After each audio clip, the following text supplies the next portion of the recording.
Hi, I'm Anna de Acosta. I'm from Canada, so the Niagara Falls area. And firstly, I'm a mom of five. So I am a stepmom to two kids who live with us full time and a biological mom to three kids.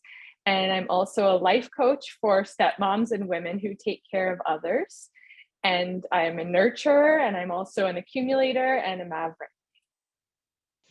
So what I thought we would start with is when you first did the quiz, when you first did the SMA, were you surprised to hear that you were a nurturer? But how did those results make you feel? Was it good, bad? Did you feel called out? Or did you absolutely 100% know? And Anna, we're going to start with you and then go around. But what was your first reaction to finding out that you are a nurturer? For me, it was obvious. So as someone who has struggled with codependency, it's kind of like the dark side of being a nurturer, I think. And the thing that I learned right off the bat was that there's a positive side to being a nurturer. And so often I focused on the negative side of that and, being taken advantage of and looking at it as a weakness, but it was actually a strength. And that's what I learned through SMA. So, my next question is then, and we're going to start with Sarah on this one, is when it comes to the business world, have you felt, or how have you felt alienated from the business world? Because, a lot of groups, a lot of courses really value the more ruler, maverick type of entrepreneur. And where have you found that doesn't work? Do you feel lost, or do you feel a bit alienated? Or have you had business coaches that have made you feel like you needed to change yourself to fit in or to succeed as well? So I'd love to hear your thoughts about that. And Sarah, you're up first on that one. For me, I've definitely felt alienated in the business world as someone who has a full-time job, is raising five kids. For a long time, I was the sole breadwinner for our family. And that push to, just quit everything and do your business full time, it's just not possible for me. And I've been told by people, oh, just quit and do your business. But you can't do that when you have kids to take care of. And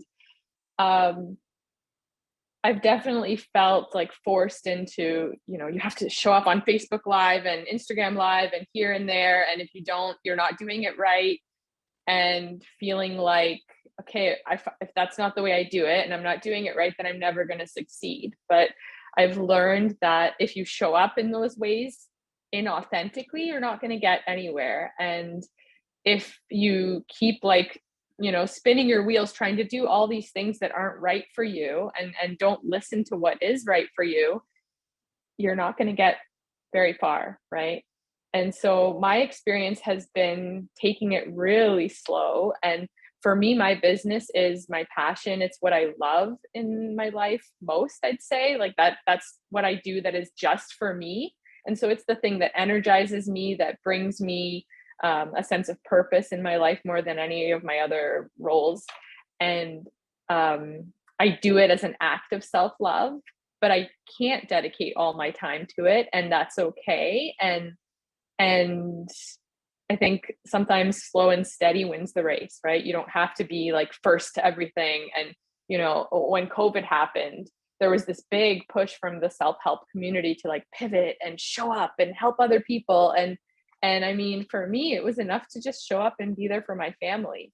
And that push to have to do everything and be everything for everyone, it's overwhelming, right? And so, I definitely have been resonating with everything that all of you have been saying. And I think, just to add a little bit more to that,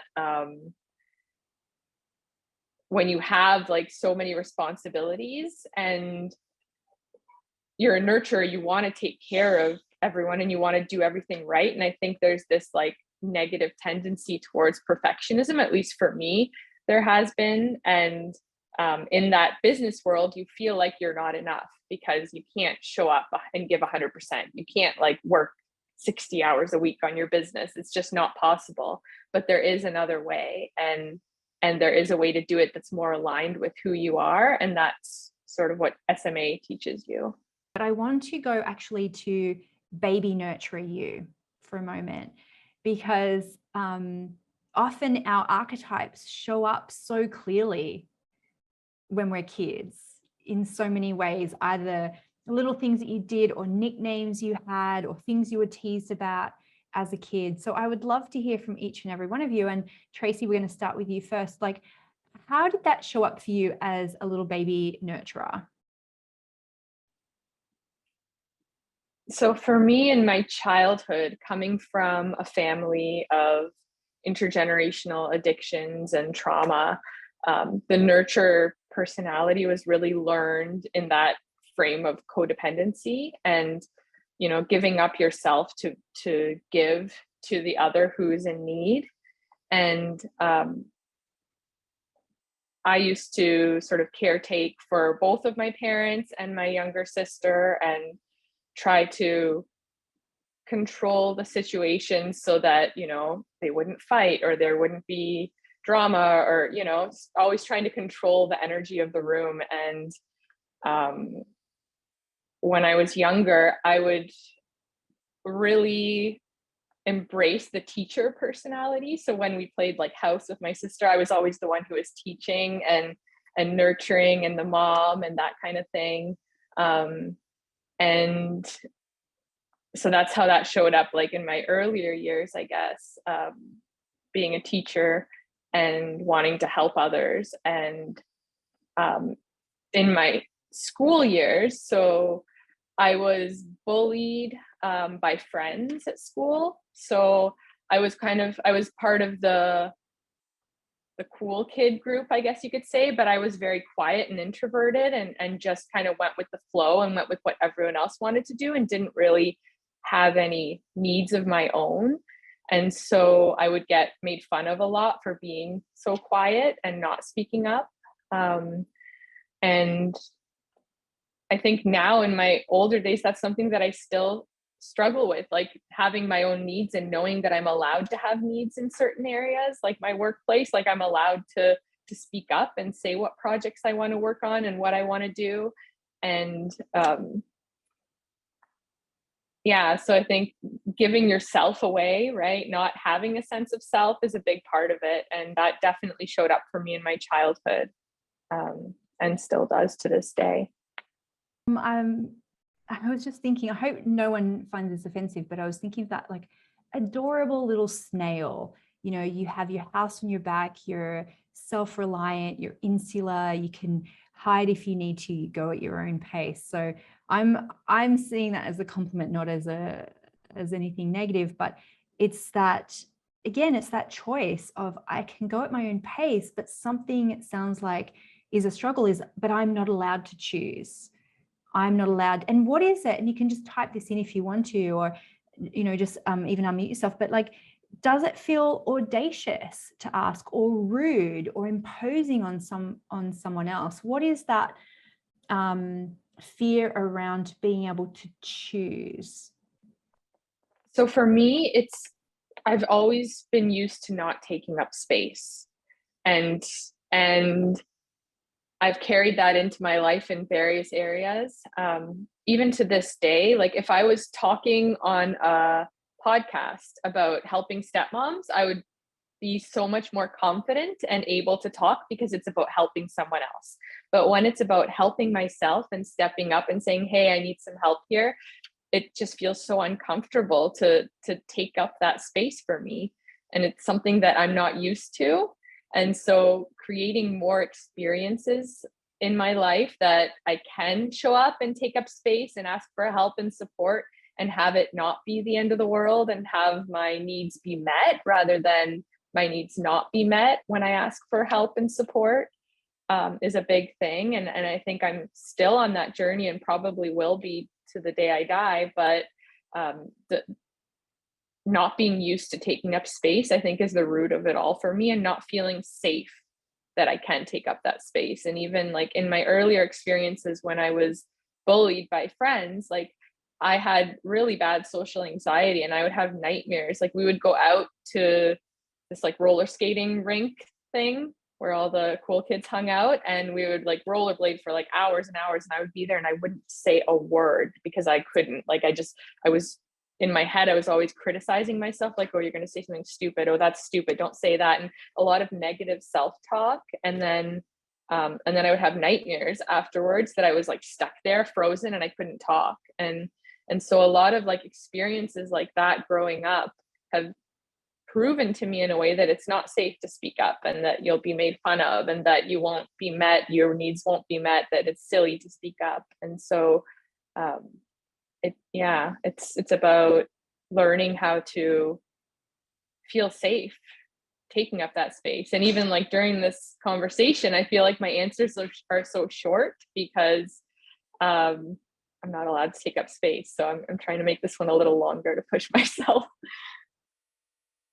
And I think there's that edge for the nurturer too, of where does that tip into martyrdom in your business, where you burn yourself out either through lending people money or giving people money, getting your own credit score in trouble, jeopardizing your own retirement income, jeopardizing your own assets and investments. And, you know, that edge of martyrdom sometimes can manifest in bitterness, resentfulness, and suppressed rage. And it has to go somewhere, right? It has to go somewhere. So I want to hear, you know, what changes have you made in your business, even if it took you a long time, even if it took you a million lessons to get it? What baby step changes did you need to make after, you know, kind of being not slapped in the face with some of this information, but just seeing it so clear how painful some of these overgiving tendencies can be? And I think we're back to Kate, if we go back in order of, you know, what did you shift? What did you change? What was the moment of pain where you went, okay, I've got to change it?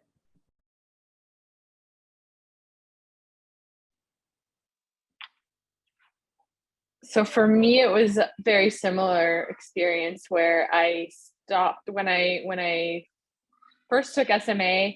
I stopped doing free sessions and I stopped discounting my sessions, and basically turned it more into a business model rather than just a hobby on the side. And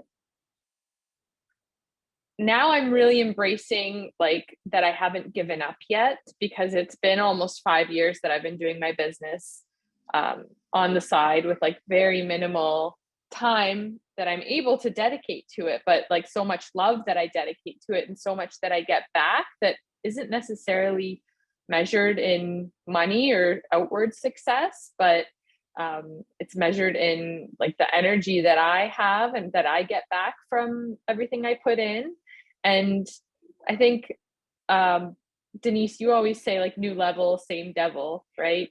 And I've been really feeling that lately because my husband just started working outside the home. I don't know, has it been 4 months now? And all my old patterns came like crashing back, right? And so the first thing I did was give up my business because there was no more time to do that. And there was no more support because he wasn't home to support me with the kids while I did my business. So I gave it up for like 3 months. And when that happened, I fell into this like probably the worst depression of my life, because I had cut off the only thing that was, well, not the only thing, but the thing that was like giving me the most life and energy. And so I got to a point of like complete overwhelm because I was giving everything up to be this like great mom and wife and be there for everyone else and not myself. And so I got to the point of complete burnout where I just had to get away from my family.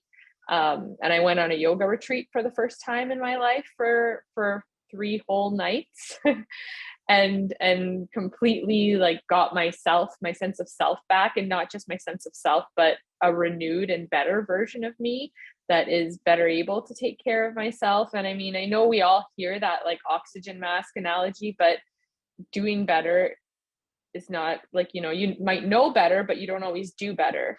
And so that experience and that like rock bottom moment of me giving up the things that I cared about most in order to please everyone else around me, really helped me to realize that I am the most important thing in my life is taking care of myself first so that I can show up for others. And it really showed me that. And I'm still doing my business 5 years later. It may not be like a huge financial success, but I'm not giving up. And you know, like that turtle tortoise analogy, like slow and steady wins the race. And that's definitely been the case for me. And I'm learning to let go of comparing myself to other people who may do it differently and really embracing the way that I do it and being true to what feels good for me. I am complete. Oh my gosh. I wrote down so much stuff here. So a couple of things. One about the realization that systems are kind, technology is kind, and even what you guys were saying about looking for the person who feels left out and who doesn't feel like they belong. I think nurturers can flip that fear of technology and boundaries by saying, this is so kind for me to let people know what to expect. This is so kind for me to let people know and not leave things open and open to interpretation of going, this is how much it's going to cost. And this is when you pay. And this is how we're going to connect. And this is how long it's going to go for. Instead of thinking, oh my God, that makes me so, that part that you're not allowed to ask and you're not allowed to choose. It's like, wow, this is really greedy for me to set this. Instead to go, this is going to help them feel like they know what to expect and not to feel like they're the new kid in the new school and they don't know the rules and they don't know what to wear and they don't know. So it's like that level of detail can be super, super kind, and technology can be kind, and the automation can be kind. When you were talking about the oxygen mask too, of going, I think you guys, you do need examples, because you probably hear that all the time. Put your oxygen mask on first and you're going, yeah, but what does that mean? If I was on a plane, of course I would do that. Great. But what does that mean in the real world? And so then I think we need to really spell that out and say, that means that, you know, you don't have to be the counselor for everyone, because if that thing you were saying, Sarah, of like share from the scar, not from the wound, you know, if that then is everyone in your life is essentially a counseling client for free, where are you allowed to share your wounds in real time? You know, so that's not always helpful there, of going oxygen mask on first might be, instead of you giving Reiki to everyone else, you once a month have to go and get Reiki. You know, you have to have someone to spill your guts to unapologetically and not like counsel the counselor in that moment. And it's really hard. You have to like sit on your hands a little bit and go, I'm not going to ask her problems, you know, it's okay. So there's that. And then the seasons thing, I think, is so key. And, you know, even myself now, I know when all the boot camp calls are. They're not a surprise. They're always the last. And so it only took, you know, year 9 for me to go, I shouldn't have any calls during that week. That's when I need to get a massage. That's when I need to get an IV treatment. That's when I need to book time off. And so now I've gone and booked out the whole year to go boot camp week, no calls. And every now and again it has to come out because I'm a ruler, whatever. But I think that is just such a power that you guys can share too, of going, you don't have to be in harvest all the time, rulers. You don't have to do all the things, Maverick. It's okay for you to do it, but you have to role model it. And the only way you're going to role model it is to realize that it's in service of other people, because you won't do it for yourself. And that's just such a great little mind trick to trick yourself to do it. So that was great. Yeah, the raising the prices thing too, of like, again, that if you're going to over deliver, you may as well create spaciousness around the over delivering, so your clients don't have to be on the other side of it thinking, is she going to charge me for this? Like, what's the thing? And so it's going, you know what, it's spacious because it's VIP, you know, and you might resist that VIP thing because it feels exclusionary, But you can then go, how about I just create one service that's everything, that has as much time as they want and there's spacious there, and then I can give without guilt and they can receive knowing that they get all the things. But the trick is to do that and charge for it. Yeah, just so many great things here. Of the being dry. If you're dry, spring can't come, because there's no fertile ground. And that's the fallow season of why that's so important and why you have to guard that as a boundary, and why you can teach other people to do it who don't know how to do it, and like automate it like I had to, because otherwise it will just go out. So if anyone has to go, let me know. Otherwise, I'd love to go just for another couple of minutes, because I would love each of you to give a message to fellow nurturers who are thinking about doing SMA. And, so if anyone needs to go, just type it in and you can go first. Otherwise, we'll go from Anna, Sarah, Tracy, Kate. And yeah, beautiful, beautiful so far. We've loved it. So for me, SMA really helped me see my value and stand in my truth and recognize the gifts of being a nurturer. So it's not just a curse being a nurturer. It's not just about being taken advantage of and that you always have to give and be a martyr. There are actually gifts that when you learn to embrace them, it can bring you more energy and joy in your life and more acceptance of who you are. And so having that awareness and also learning about the archetypes of people around you. So like the biggest aha for me was seeing my partner's archetypes, and my top two were his bottom two and vice versa. And so learning to see, you're often one-sided and you only see the bad part of the archetype, the part that drives you crazy, right? My husband's a celebrity romantic as his top two, and there's so many things about that drive me crazy. But SMA really helps you see the flip side of that and learn to appreciate the positive aspects of being, that archetype.